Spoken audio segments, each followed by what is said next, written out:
네, 여러분, 저희들이 지난주 말씀에서는요, 예수님께서 하나님 나라를 비유로 말씀하시면서 씨 뿌리는 자에 대해서 설명을 하셨습니다. 그런데 지난번 말씀에서 중요한 포인트가 뭐였냐면요, 이 씨 뿌리는 자유를 깨닫지 못하는 자는요, 다른 비유도 깨닫지 못할 것이라고 강조를 하셨어요.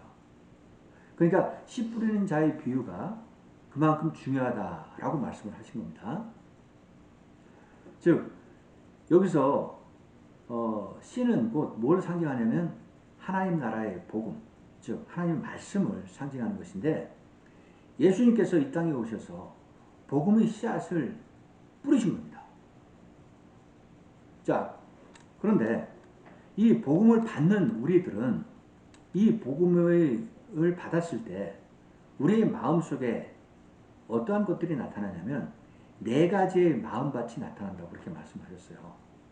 그 첫째가 길가와 같은 마음밭, 두 번째가 돌밭과 같은 마음밭, 세 번째는 가시떨기가 심긴 그런 밭과 같은 마음, 그 다음 네 번째는 좋은 마음의 밭. 자, 이와 같이 네 가지의 마음이 우리 각자에게 혼재돼서 나타날 수 있다 라고 말씀을 하셨습니다. 그러니까 이 말씀을 쉽게 말씀드리면, 우리가 어떤 때에는 돌밭과 같은 마음으로 말씀을 받지만 또 어떤 때는 좋은 마음과 같은 마음으로 말씀을 받는다는 겁니다. 그러니까 상황에 따라서 이거는 다르게 나타날 수 있다는 거예요. 그것을 강조하신 겁니다. 자, 그리고 오늘 본문에서도요, 예수님께서는 계속 비유를 통해서 하나님 나라를 설명하고 계세요. 그래서 오늘 본문의 제목을 뭐라고 정해놨냐면, 하나님 나라는 어떤 나라인가. 그것을 제가 지금 이렇게 제목으로 정했는데, 여기서 우리가 함께 살펴보자 하는 것은, 오늘 본문에서 예수님께서는 무엇을 비유해서 하나님 말씀을 설명하시는지 그것을 일단 살펴보고요. 그리고 나아가서 예수님께서는 이러한 하나님 나라를 이루어가기 위해서 우리 그리스도인들이 어떻게 나아가야 되는지 그것을 함께 생각해 보자는 겁니다. 자, 그럼 먼저 우리가 본문을 보도록 하겠습니다. 21절을 보시겠습니다. 21절 제가 한번 읽어볼게요. 또 그들에게 이르시되 사람이 등불을 가져오는 것은 말 아래에나 평상 아래 두려 함이냐 등경 위에 두려 함이 아니냐. 자, 예수님께서 뭐라고 지금 말씀을 시작하시냐면 사람들에게 등불을 가져오게 하셨다는 겁니다. 그러면 이 등불이 상징하는 게 뭡니까? 이 등불은 바로 예수 그리스도를 상징하고 있습니다. 예수 그리스도가 등불처럼 이 세상에 오셨다는 거예요. 즉 참된 빛으로 이 세상에 오신 겁니다. 그래서 이 빛을 이 세상에 비추었는데 어떤 결과가 나타났습니까? 이 세상에 악한 영적 세력들, 흑암의 세력들이 물러나고 쫓겨나는 그런 상황이 벌어지기 시작한 겁니다. 즉 이 말씀은 예수님께서 궁극적으로 이 땅에 오신 목적 중에 하나가 악한 영적 세력들을 몰아내기 위해서 이 땅에 오셨다는 것을 지금 설명하고 있는 거예요. 자, 그런데 또 예수님께서는 뭐라고 말씀하시냐면 이 등불을 사람들이 가져오는데 말 아래나 침상 아래 두려고 하지 않으셨다는 겁니다. 자, 이 말씀은 또 뭘 상징하냐면요, 여러분 말이라는 건 뭐냐면 곡식을 담는 큰 그릇이거든요. 그 안에 이 등불을 두지 않으시겠다는 겁니다. 그리고 또 이 침상 아래, 침상 침대죠. 침대 밑에 등불을 두지 않으시겠다는 거예요. 그럼 이것이 말씀하는 의미는 뭡니까? 이거는 등불의 그 존재 가치는요, 빛을 발해서 어둠을 사라지게 하는 게 등불의 역할이에요. 근데 말 안에, 큰 그릇 안에 두면 그 빛이 제대로 발할 수 있습니까? 못하죠. 침상 안에, 침대 밑에 등불을 두어도 마찬가지라는 겁니다. 이 등불이 제 역할을 못한다고요. 그러니까 그럴 바에는 이 등불을 가져올 필요가 없죠. 아무런 쓸모가 없으니까. 그러나 예수님께서는 그리고 뭐라고 말씀하시냐면 등불을 어디에 두어야 된다? 등경 위에다는 두어야 된다라고 말씀하세요.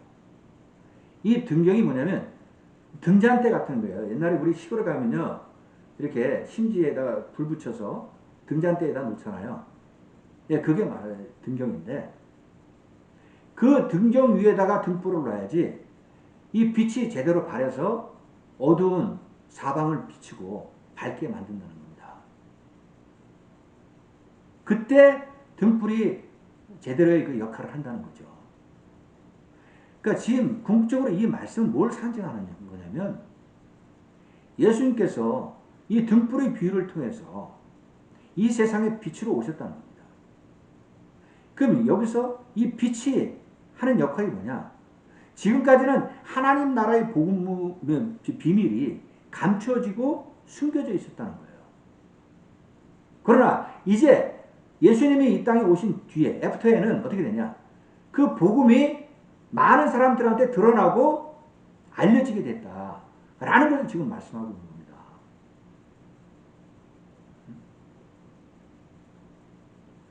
그래서 22절에는 또 뭐라고 말씀하고 있냐면요. 한번 보십시오. 드러내려 하지 않고는 숨긴 것이 없고 나타내려 하지 않고는 감추인 것이 없느니라. 지금 이 말씀이 좀 까다롭게 지금 쓰여져 있어요. 이게 뭐냐면 앞에서 제가 말씀드렸던 내용을 연결해서 지금 말씀하고 있는 겁니다. 그러니까 하나님 나라의 그 복음이요, 감춰지기 위해서, 숨겨지기 위해서 존재하는 게 아니라는 거죠. 하나님 나라의 복음은 드러내고 사람들에게 알려지고 나타내기 위해서, 그래서 사람들이 그 복음을 알고 깨닫기 위해서 존재하는 것이 복음이지, 감추어지고 숨겨지는 것이 복음이 아니라는 거죠. 그러니까 이 복음을 드러내고 세상에 알리는 건 누가 하시냐? 예수님께서 오시고 나서부터 하시는 거라는 겁니다, 지금.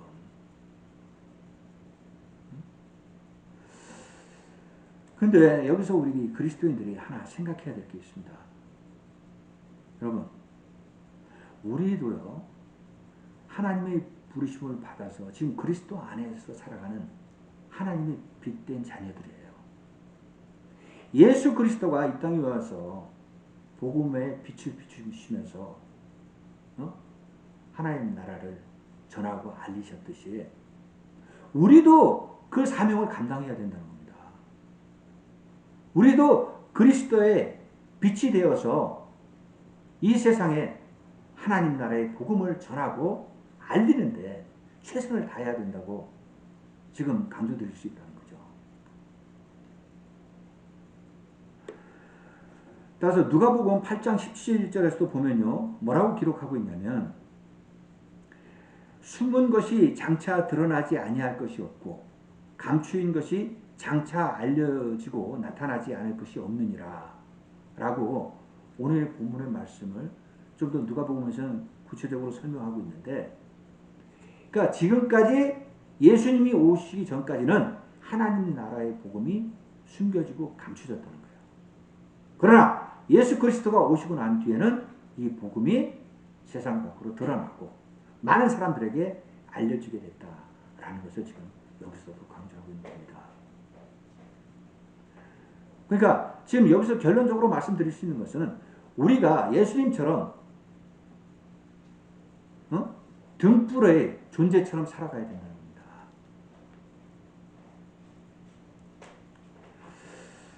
겁니다. 여러분, 제가 얼마 전에요 쓴 그 영화 칼럼 중에서 기독교 영화가 있었는데 그 제목이 뭐냐면 빛이 있으라라는 영화였어요.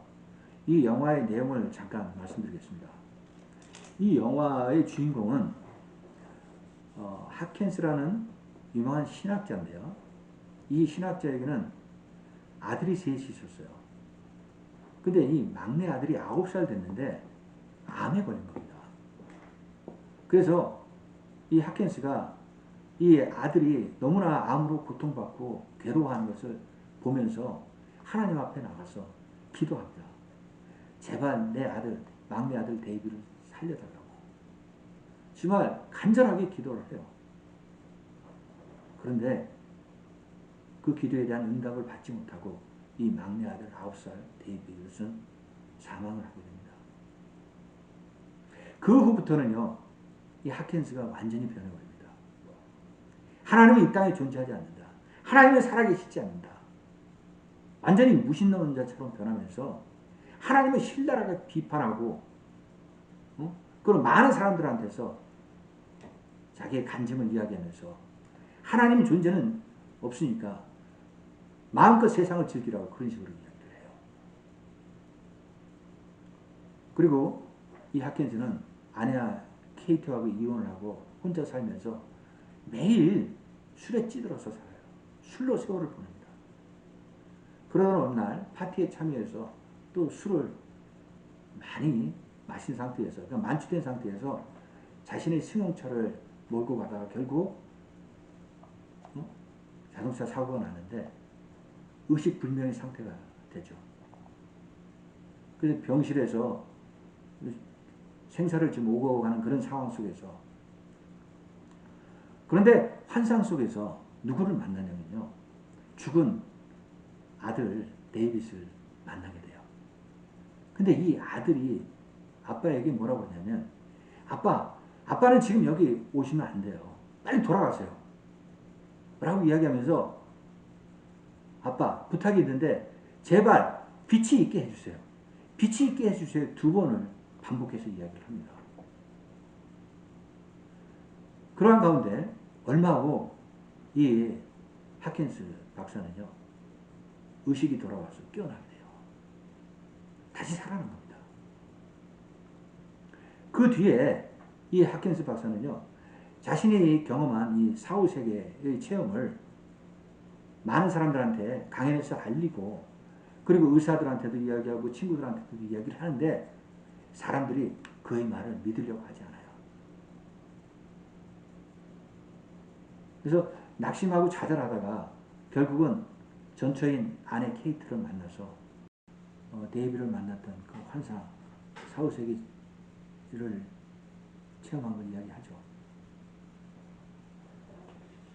근데 이 아내 케이트는요, 하켄스 박사의 말을 믿습니다. 그리고 두 사람은 이 데이비 죽은 아들로 인해서 다시 재결합을 하게 돼요. 그런데 문제는 이번에는 아내 케이티가요, 또 암에 걸린 겁니다. 뇌종양 4기를 판정을 받아요. 그래서 의사는 그녀의 생명이 얼마 남지 않았다고 그렇게 이야기를 합니다.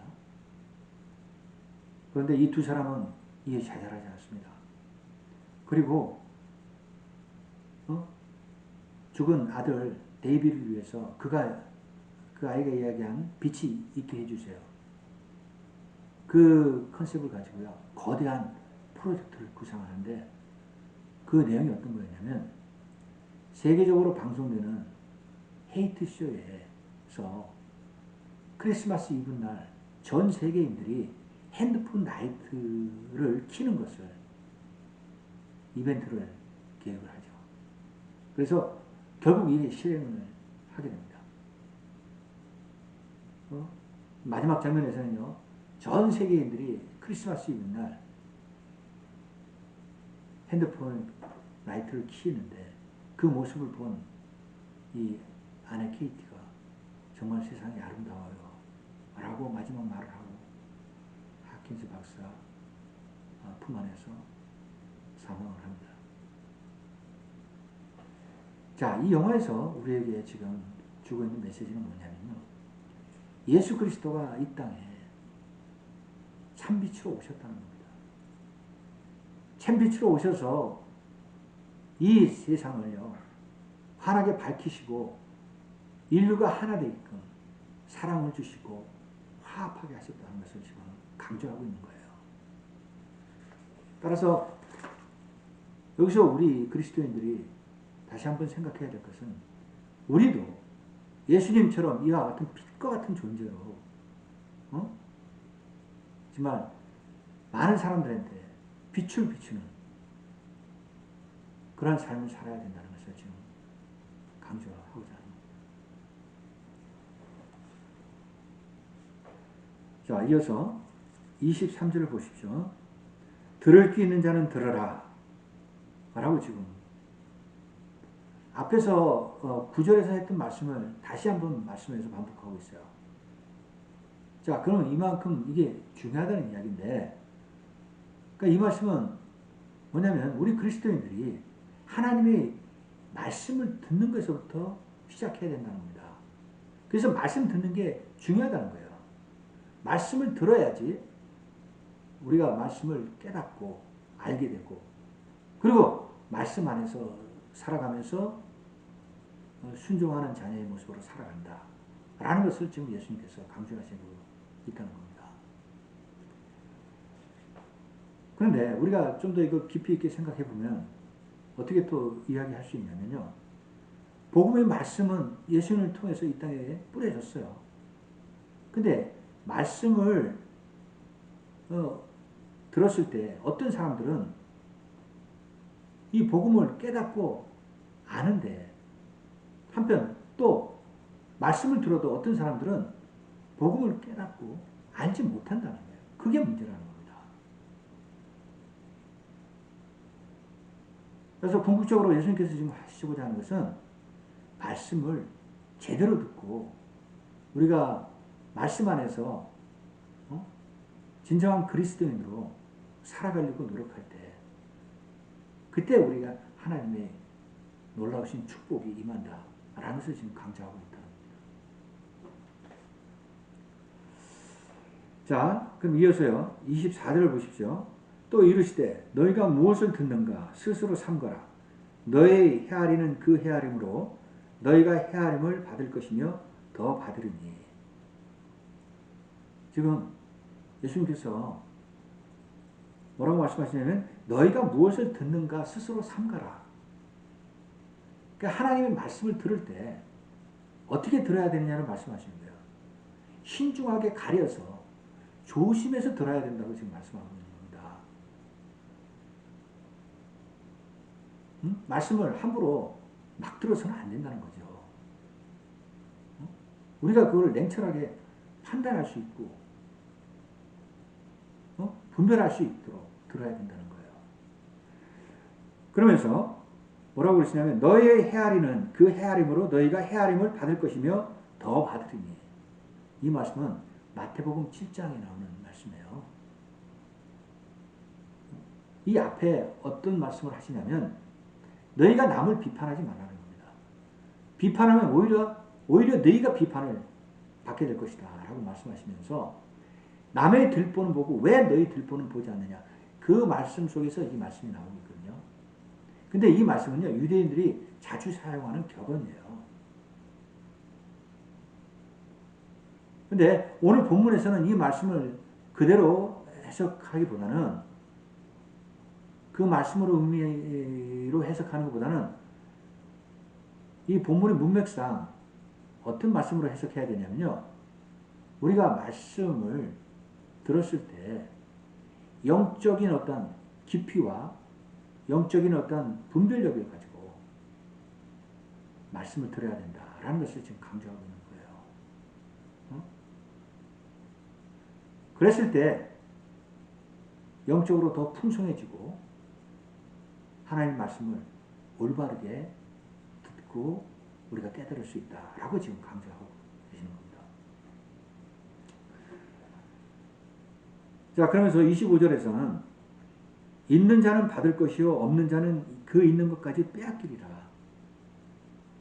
그러니까 이 말씀은요 앞에 말씀하고 지금 연결이 되는데, 우리가 영적이 풍부한 가운데 말씀을 들으면 영적으로 더 풍부해진다는 거예요. 즉 하나님의 말씀을 더 잘 깨닫고 더 잘 이해하게 된다는 겁니다. 그러나 영적으로 풍부하지 않은 사람, 그런 사람은 하나님 말씀을 들어도요 잘 이해하고 깨닫지 못한다는 거예요. 그러니까 결국은 자기 가지고 있는 것까지도 빼앗기게 된다, 잃게 된다 라고 지금 말씀하고 있는 겁니다. 이게 한자 사자성어로 이야기한다면 인과응보, 여러분 들어보셨죠? 콩 심은 데 콩 나고 팥 심은 데 팥 난다는 그 말씀. 그래서 저는 이 말씀을 이렇게도 해석을 해봤어요. 자, 말씀을 올바르게 듣는 자들은, 그래서 영적으로 풍성한 자들은 그리스도 안에서 구원받는 삶을 살게 될 것이고, 말씀을 올바르게 듣지 않고 영적으로 풍성하지 못하는 자들은 결국은 구원받지 못하는 삶을 살게 될 것이다 라고 저는 해석을 해봤습니다. 자, 그래서 결론적으로 첫 번째 단락에서 지금 강조하고 있는 건 뭐냐? 우리가 예수 그리스도의 등불처럼 살아가야 된다는 거예요.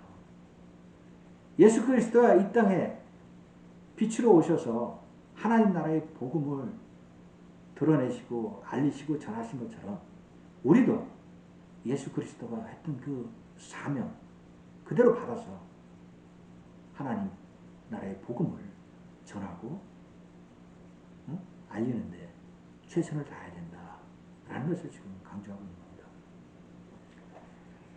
자, 그러면 이어서 이제 두 번째 단락 우리가 함께 보시겠는데 26절에서부터 29절까지 말씀해서 여기서는 예수님께서 또 하나의 그 하나님 나라의 비유를 말씀하시는데 뭐라고 비유를 말씀하시냐면 하나님 나라는 씨를 뿌려서 열매를 맺는 나라와 같다라고 말씀하십니다.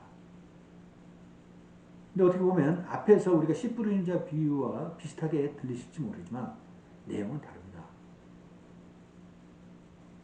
그리고 이 말씀은요 마가복음에만 있어요. 다른 복음서에는 지금 기록되어 있지 않았어요. 그러니까 어떤 말씀이냐면 제가 한번 26절 27절 읽어볼게요. 또 이르시되 하나님의 나라는 사람이 씨를 땅에 뿌린과 같으니 그가 밤낮 자고 깨고 하는 중에 씨가 나서 자라되 어떻게 그리 되는지를 알지 못하느니라. 자, 씨 뿌리는 자를 농부에 비유한다면요. 농부가 씨를 뿌리면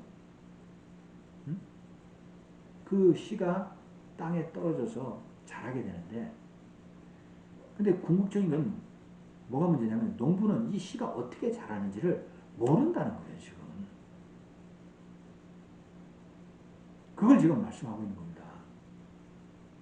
그래서 28절에 뭐라고 말씀하시냐면 땅이 스스로 열매를 맺되 처음에는 싹이요 다음에는 이삭이요 그 다음에는 이삭에 충실한 곡식이라 라고 지금 말씀하고 있어요.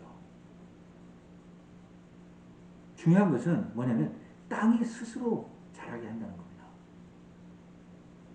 자라게 하는데 씨에서 싹이 나서 그 싹이 이삭이 되고 그리고 마지막에는 충실한 곡식이 된다라고 지금 설명하고 계시는데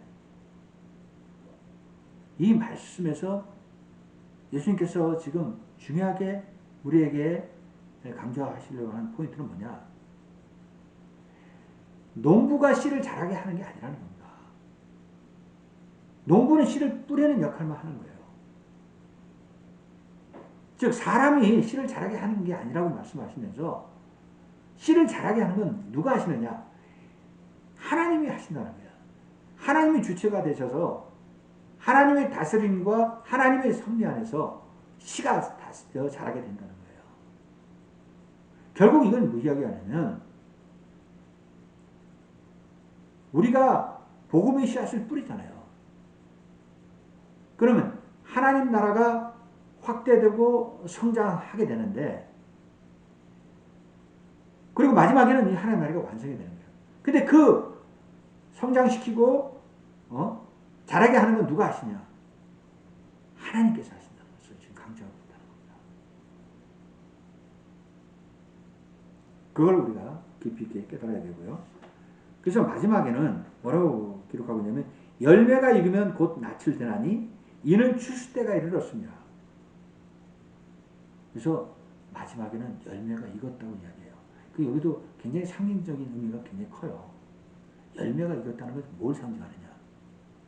이제는 마지막 때에 하나님 나라가 완성이 된다는 겁니다. 응?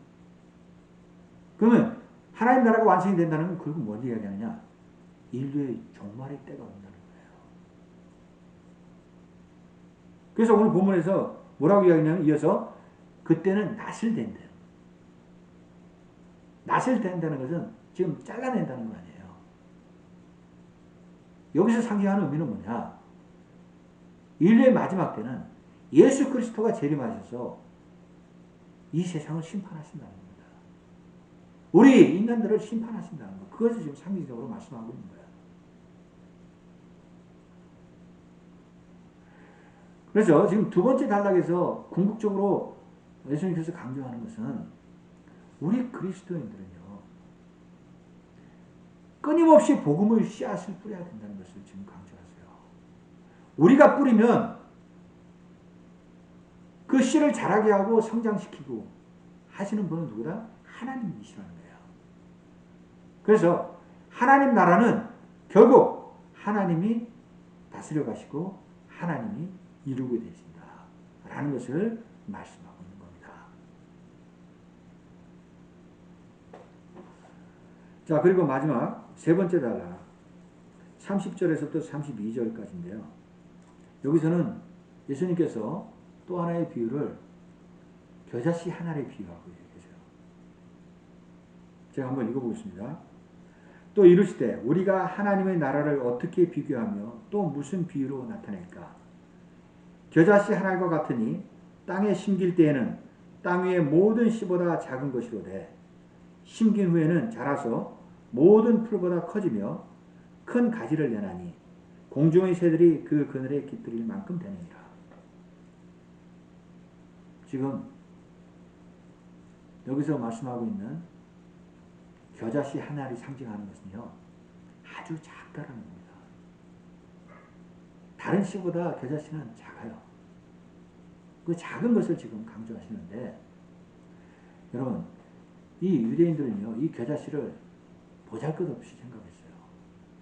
왜냐하면 그들은 관례상 이 겨자씨를 정원에 심지 않은 거예요. 그 이유가 뭐냐면요, 겨자씨는 그들에게 별로 유용하지 않았던 겁니다. 그래서 중요하게 생각하지 않는다는 거예요. 그런데 예수님께서는 아니라는 겁니다. 이 겨자씨 작은 하나이 놀라운 하나님의 성령의 역사를 만들어낸다는 겁니다. 그걸 지금 말씀하시고자 하는 거예요. 비록 이 겨자씨가 작았고 보잘것없이 보이지만 그렇지 않다는 겁니다. 근데 사람들은 하나님 나라도 그렇게 볼 수 있다는 거예요. 미미하고 미약하고 별 볼 일 없는 것 같이 보잘것없이 하나님 나라를 생각할 수 있다는 겁니다. 그러나 예수님께서 궁극적으로 말씀하시려는 그게 아니라는 거죠.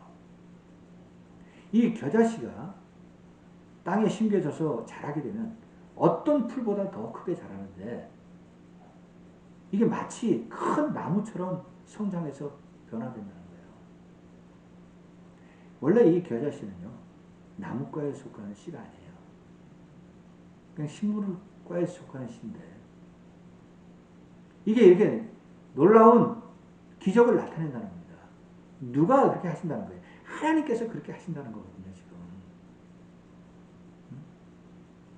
그래서 이 겨자씨가 자라서 큰 나무로 이렇게 성장을 하면 나중에는 많은 새들이 날라와서 여기서 쉬면서 안식을 누리게 된다는 걸 말씀하세요. 자, 이것이 상징하는 바는 뭐냐? 이것도 마치 하나님 나라와 같다는 겁니다. 궁극적으로 하나님 나라도요, 결국 우리 그리스도인들이 영원한 소망을 두고 들어가고자 원하는 게 하나님 나라예요. 우리가 결국 하나님 나라에 들어갔을 때 우리도 영원한 안식과 쉼을 누리게 된다는 것을 상징적으로 지금 말씀하고 있는 겁니다.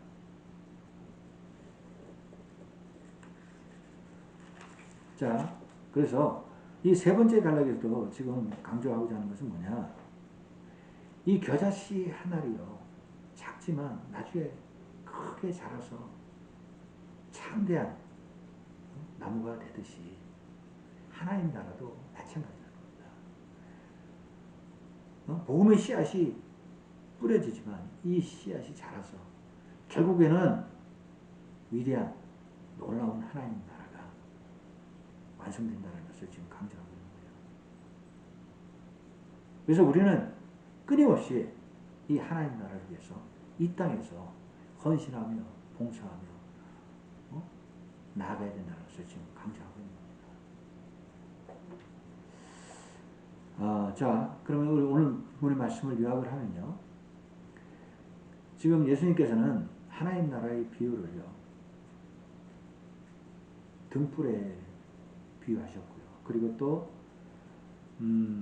씨앗이 뿌려지고 열매 맺는 나라로, 그리고 마지막에는 작은 겨자씨 하나의 나라로 이렇게 비유를 하셨어요. 근데 여기서 우리가 중요하게 생각해야 될 것은 예수님께서 하나님 나라를 이렇게 무엇에 비유해서 설명하셨는지 그게 중요한 게 아니라는 겁니다. 우리가 중요하게 생각해야 될 것은 우리 그리스도인들이 이와 같은 하나님 나라를 이루어 나가는 데 있어서 어떠한 자세로, 어떠한 모습으로 하나님 나라에 동참해서 나아갈 것인가, 그게 더 중요하다는 겁니다. 그래서 첫 번째, 그럼 우리가 어떻게 나아가야 되느냐? 우리 그리스도인들은요, 예수 그리스도가 등불에 비유돼서 이 땅에 참빛으로 오셨잖아요.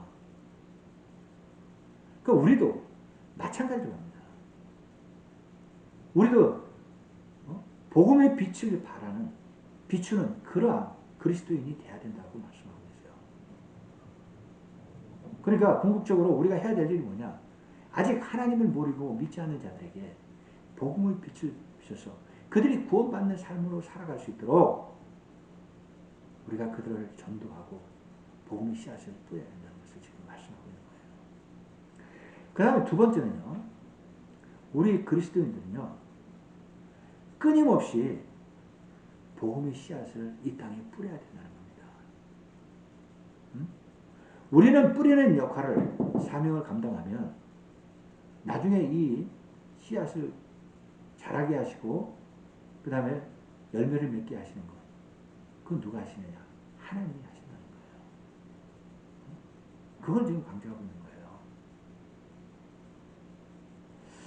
그 다음에 세 번째는요, 우리 그리스도인들은요, 작은 한 알의 겨자씨만한 믿음이 필요하다는 겁니다. 이 겨자씨만한 믿음이요, 큰 산을 변화시키듯이 우리는 그 역할을 해야 된다는 거예요. 그러기 위해서 우리는 하나님 나라를 위해서 더욱더 헌신하며 더욱더 봉사하고 결단하며 나아가야 된다라는 것을 지금 강조해서 말씀드릴 수 있다는 겁니다. 여러분, 이 말씀을 마음에 새기시고요, 이번 한 주간도 그리스도 안에서 승리하는 여러분들 되시기를 간절히 축원드리겠습니다. 예, 기도하겠습니다.